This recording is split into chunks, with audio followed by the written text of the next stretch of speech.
সম্মানিত মুমিন মুসলমান, আসসালামু আলাইকুম ওয়া রাহমাতুল্লাহি ওয়া বারাকাতুহু। আমি মোহাম্মদ রাব্বি সাইদি সারোয়ার হোসেন। আপনারা দেখতেছেন মুমিন মুসলমান ইসলামিক ইউটিউব চ্যানেল। আজকে আমি আপনাদের সামনে যে বিষয় নিয়ে আলোচনা করব, সেই আলোচনার বিষয়বস্তু হচ্ছে যে আমরা অনেক সময় দেখি অনেক মানুষকে শয়তান জিন বা দুষ্ট জিনেরা ধরে। তো এই দুষ্ট জিনদের ধরলে যখন অনেকে ঝাড়ফুঁক করলেও অনেক শয়তান জিন আছে যারা সহজে যেতে চায় না। তো তাদের কিভাবে হত্যা করতে হয় বা জবাই করতে হয়, আজকে আমি সেই বিষয়ে আলোচনা করব। তো আপনারা যারা এই ভিডিওটি দেখবেন অবশ্যই শুরু থেকে শেষ পর্যন্ত দেখবেন, এতে আপনাদের অনেক ফায়দা হবে। আমরা প্রায় দেখি যে অনেক ভালো ভালো কবিরাজ হুজুর যারা এই সমস্ত চিকিৎসাগুলো করে, তারা কিন্তু সহজে কাউকে এগুলো শিখায় না, বা শিখালেও তার সঙ্গে 4 বছর 5 বছর বা দীর্ঘ সময় তার এক প্রকার গোলামি বলতে পারেন যে এইরকম করতে হয়, তারপর তারা শিখায়। তো জ্ঞান বিতরণ করা কিন্তু কোনো সময় ক্ষতি বয়ে আনে না, বরঞ্চ জ্ঞান মানুষকে আলোকিত করে। একটা মোমবাতিতে যখন আগুন থাকে, সেটা কিন্তু শুধুমাত্র একটা বিন্দু থাকে। যখন সেই একটা মোমবাতির মাধ্যমে আরও কয়েকটা মোমবাতি, শত শত মোমবাতিতে আগুন দেওয়া যায়, তখন কিন্তু সেটা আরও আলোকিত হয়ে ওঠে বা উজ্জ্বল হয়ে ওঠে। সেজন্য আমি চাই যে আমি যা শিখছি, রিসার্চ করে জানছি, বুঝছি, আমি সবাইকে জানাতে চাই, যেন সবাই আরও ভালোভাবে জানতে পারে, সকলের মাঝে এই বিষয়গুলো থাকে।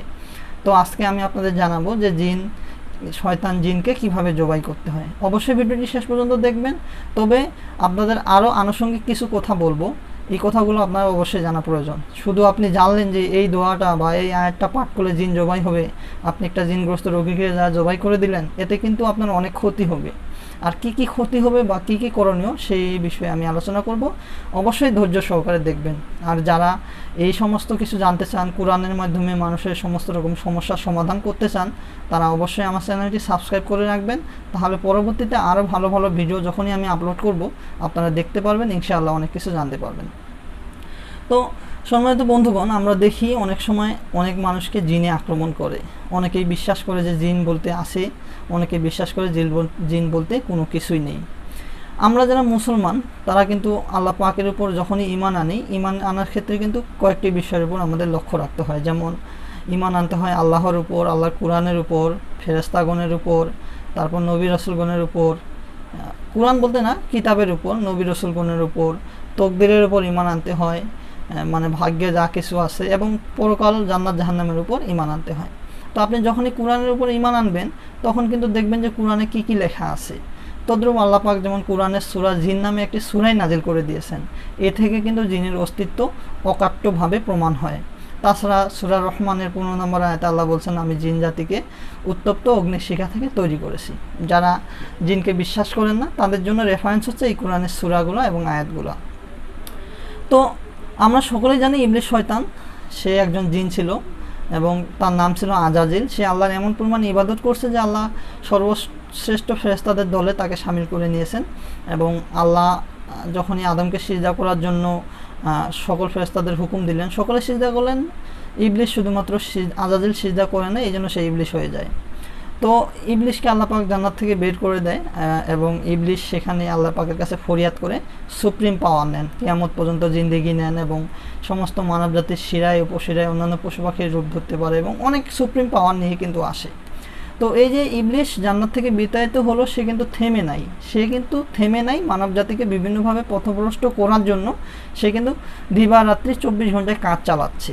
তো তাদেরই কিছু সাঙ্গপাঙ্গ বা তারও কিছু অনুসারী যারা আছে, যারা ইবলিশকে ফলো করে, ইবলিশকে অনুসরণ করে, ইবলিশের কর্মকাণ্ড করে, তারাই কিন্তু দুষ্ট জিন। মানুষের মধ্যে যেমন ভালো মন্দ আছে, যেমন চোর ডাকাত সাধু বিভিন্ন কোয়ালিটির মানুষ আছে, জিনদের মধ্যেও কিন্তু সেরকম কোয়ালিটির মানুষ আছে। তো জিনেরা দেখা যায় যে অনেক ক্ষেত্রে মানুষকে আক্রমণ করে, অনেককে ধরে। এগুলো বিশেষ বিভিন্ন কারণে হতে পারে। অনেক সময় কেউ যদি জিনেরা গর্তে থাকে, গাছে থাকে, বিভিন্ন জায়গায় টয়লেটে থাকে, বেসিনে থাকে। অনেকে এই টয়লেট প্রবেশ করার সময় দোয়া পাঠ করে না, যে আল্লাহুম্মা ইন্নী আউযু বিকা মিনাল খুবসি ওয়াল খুবাইসি, এই দোয়াটা পাঠ করে না। এই কারণেও জিন ধরতে পারে, রাস্তাঘাটেও ধরতে পারে, বিভিন্ন কারণে তারা ধরতে পারে। তো যখনই আমরা জিনের আক্রমণের শিকার হই, তো এর জন্য চিকিৎসার প্রয়োজন। চিকিৎসা দুইভাবে করা যায়, এক কোরআনের মাধ্যমে করা যায়, আর একটা হচ্ছে কুফরি কালামের মাধ্যমে করা যায়। যারা কুফরি কালাম অবলম্বন করে তারা অবশ্যই পথভ্রষ্ট। আমরা যারা মুসলমান আছি, আমাদের একমাত্র শক্তির উৎস আল্লাহ পাক। তাই আমরা পবিত্র কোরআন থেকে আল্লাহর মুখের বাণীর মাধ্যমে বা কুদরতি মুখের বাণীর মাধ্যমে, কোরআনের আয়াতের মাধ্যমে আমরা চিকিৎসা করি, এবং প্রত্যেক মুসলমানের উচিত সেই চিকিৎসাগুলো গ্রহণ করা। আল্লাহ পাক সূরা বনী ইসরাঈলের ৮২ নম্বর আয়াতে বলেছেন যে এই কোরআনকে আমি এমন এক অবতীর্ণ প্রক্রিয়ার মাধ্যমে নাজিল করেছি যার মধ্যে মুমিনদের জন্য রয়েছে শিফা, এবং কাফেরদের জন্য বা জালিমদের জন্য এটা ক্ষতি ছাড়া কিছুই নয়।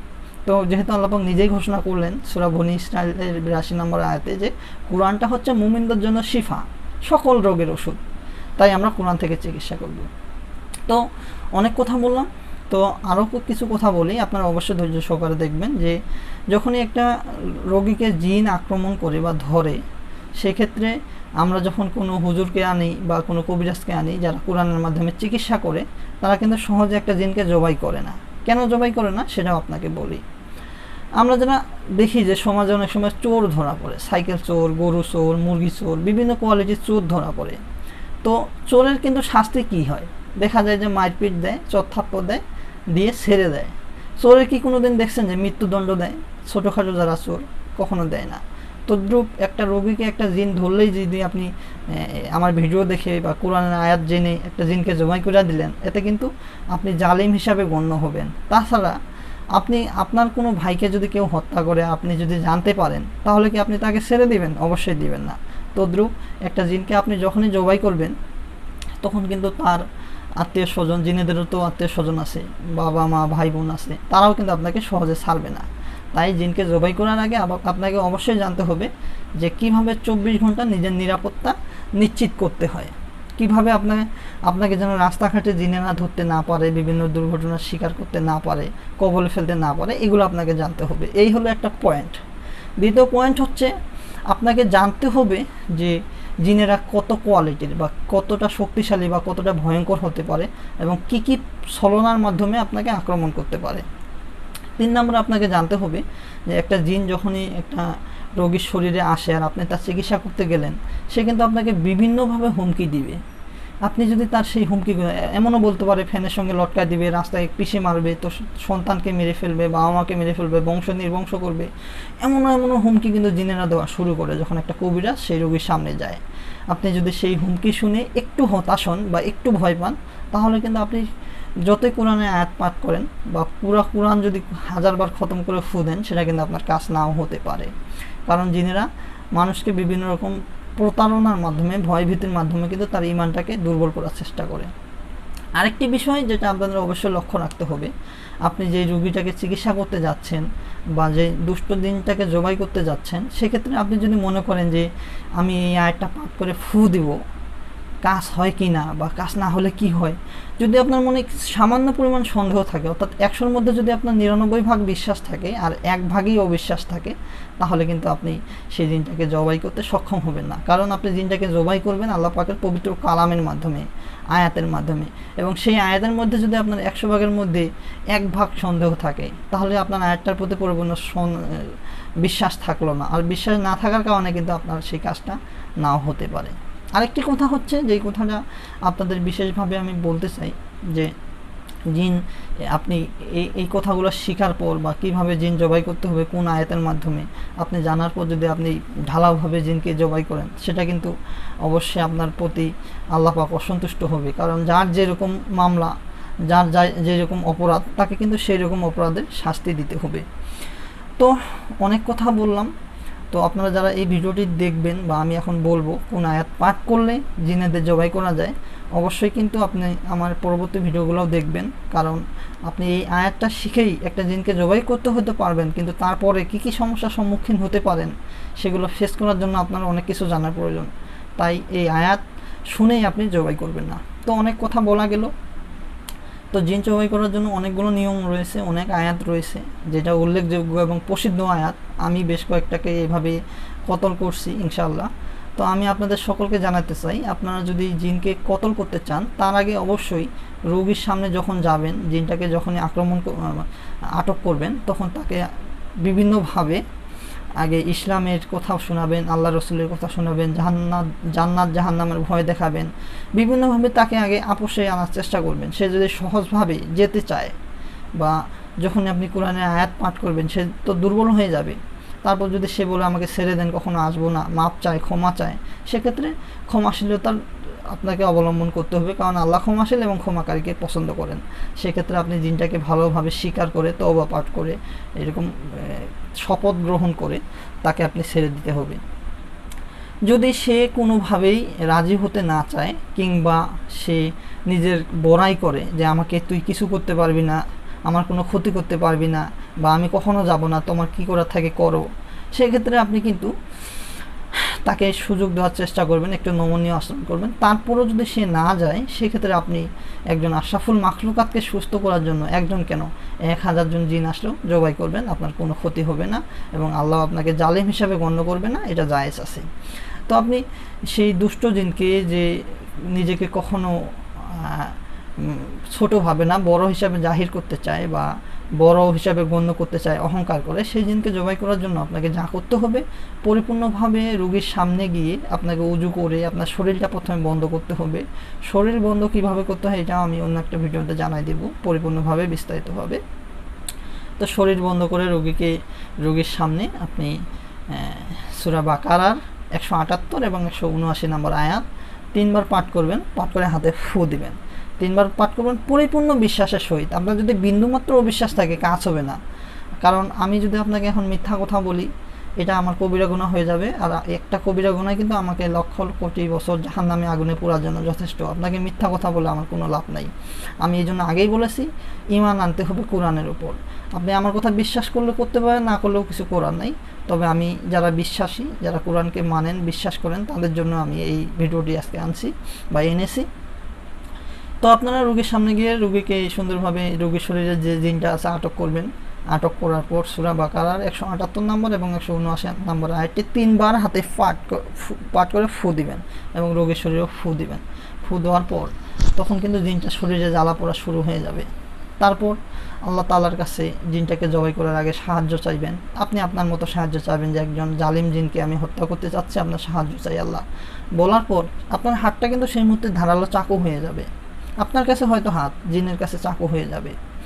তো আপনি যদি রোগীর শরীরের সামনে এইভাবে ইশারা করেন, হাতের উপরে এভাবে পোস্ট মারেন, সে কিন্তু সে আঘাত পাবে। তো এক্ষেত্রে রোগীকে আঘাত না দেওয়াই শ্রেয়, কারণ আমাদের মানবদেহে যখন কেউ ঘুষি মারে, আমাদের যেই জায়গায় ঘুষি মানে আমাদের কিন্তু সেই জায়গাটা ব্যথা করে, সেই জায়গাটা আহত হয়, কিন্তু ব্যথাটা কলিজায় গিয়ে লাগে। যখন আপনি একটা রোগীর সামনে গিয়ে সেই মহাশক্তিশালী আয়াতটি পাঠ করে রোগীর শরীরে এভাবে আঘাত করবেন, হয়তো জিনটা কষ্ট পাবে, কিন্তু পরবর্তীতে জিন চলে যাওয়ার পর বা হত্যা করার পর রোগীর শরীরে প্রভাব পড়তে পারে। সেক্ষেত্রে আপনি ভালোভাবে জিনটাকে যখন যেতে চাইবে না, চুক্তি করার পরও তারপর সূরা বাকারার 178 নম্বর 179 নম্বর আয়াত 3 বার পাঠ করে হাতে ফু দিবেন। ফু দিয়ে রোগীর গলার সামনে যদি এইভাবে ইশারা করেন বিসমিল্লাহ আল্লাহু আকবার বলে, সেক্ষেত্রে কিছুক্ষণের মধ্যে সে মারা যাবে। এবং আপনি যদি মনে করেন যে জিনটা মারা গেছে, সেই রোগীটাকে যদি আপনি জিনটা দেখাতে চান, সেই সম্পর্কে আমি আরেকটা ভিডিওতে আলাপ করব। সেখানে দেখতে পারবেন আপনারা যে কিভাবে রোগীকে আপনি যদি সেই আয়াতটি পাঠ করে ফু দেন, রোগী চোখ বন্ধ করে দেখতে পারবে কোথায় জিনটি আছে, কি অবস্থায় আছে, পড়ে আছে না মরে আছে, কিসের উপর আছে, জঙ্গলে না খালে না মরুভূমিতে, সেটাও কিন্তু সেই রোগীটা দেখতে পারবে। তো আজকে যেহেতু আলোচনা জিন জবাই নিয়ে, সেক্ষেত্রে আপনারা অবশ্যই সূরা বাকারা 178 নম্বর এবং 179 নম্বর আয়াতটি, 178 নম্বরটি এইভাবে শুরু হয়েছে, বিসমিল্লাহির রহমানির রহিম, ইয়া আইয়ুহাল্লাযিনা আমানু কুতিবা আলাইকুমুল কিসাসু ফিল কতল আল হুররু বিল হুররি ওয়াল আবদু বিল আবদি ওয়াল উংসা বিল উংসা।